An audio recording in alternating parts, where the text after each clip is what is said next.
안녕하세요 여러분, 오븐테크입니다. 요즘 삼성전자가 HBM사 적층 전쟁에서 밀리면 정말 끝장일 수도 있다는 위기설이 나오고 있죠. 오늘은 이 긴박한 상황을 좀 살펴보겠습니다. 삼성전자가 과거 메모리 반도체 시장을 지배하던 시절과는 분위기가 완전히 다릅니다. 삼성전자의 입지는 엔비디아가 주도하는 AI 반도체 생태계에서 유례없는 도전을 받고 있습니다. 특히 2026년부터 본격화될 HBM사 시장은 단순한 메모리 용량 싸움이 아닙니다. SK하이닉스가 세계 최대 파운드리 업체인 TSMC와 손을 잡으면서 삼성전자의 독자 노선이 위협받고 있습니다. SK하이닉스와 TSMC의 연합은 메모리 1위와 파운드리 1위가 뭉친 강력한 동맹입니다.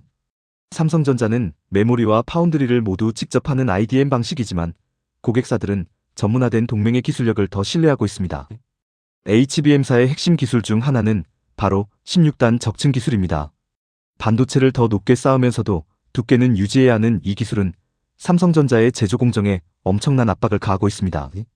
SK하이닉스는 액체 형태의 보호제를 주입하는 MR-MUF 공법을 통해 방열 문제를 해결하고 있습니다.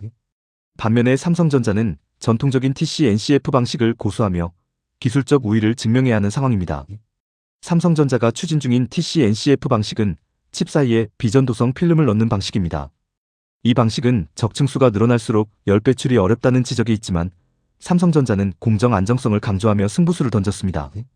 하지만 HBM사부터는 베이스 다이의 설계 패러다임이 완전히 바뀝니다.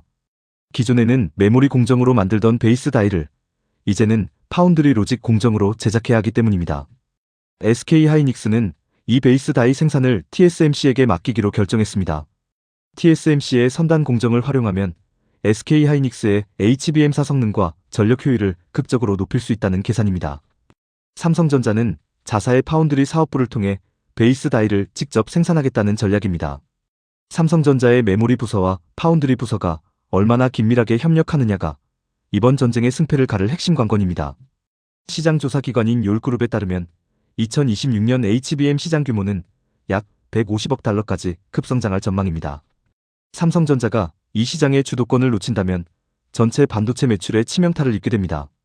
엔비디아의 젠슨 황 CEO는 최근 인터뷰에서 HBM의 안정적인 공급이 AI 가속기 생산의 핵심이라고 언급했습니다.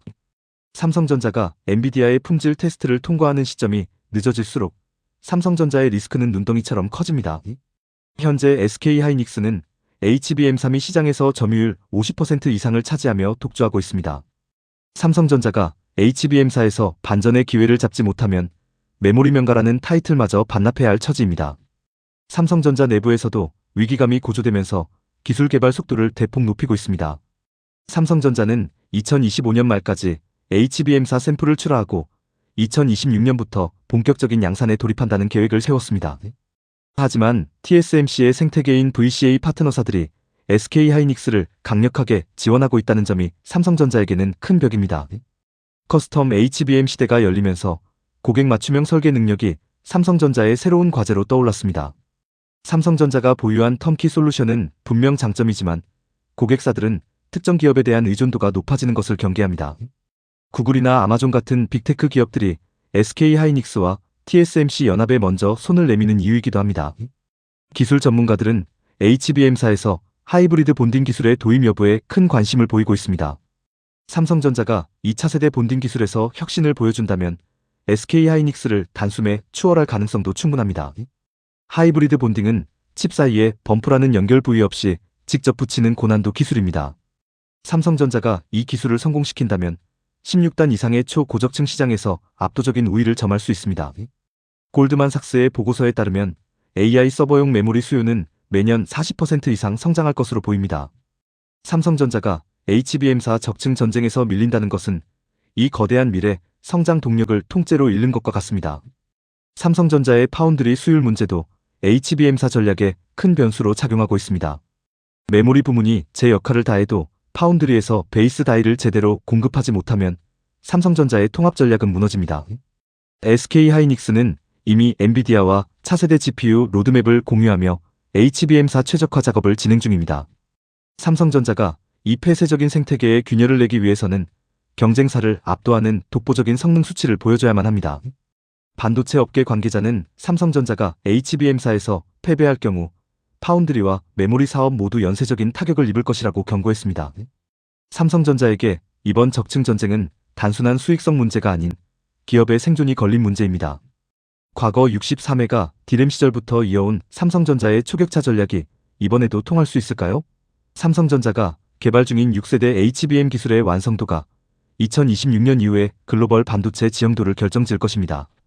단순히 더 많이 쌓는 것을 넘어 열을 제어하고 전력 소모를 줄이는 종합 예술이 바로 HBM사입니다. 삼성전자가 가진 모든 인프라와 기술력을 총동원해야만 SK하이닉스와 TSMC 연합군을 상대로 승기를 잡을 수 있습니다. 뱅크 오브 아메리카의 분석에 따르면 HBM사는 2027년 전체 D램 시장 매출의 30%를 차지할 핵심 자산입니다.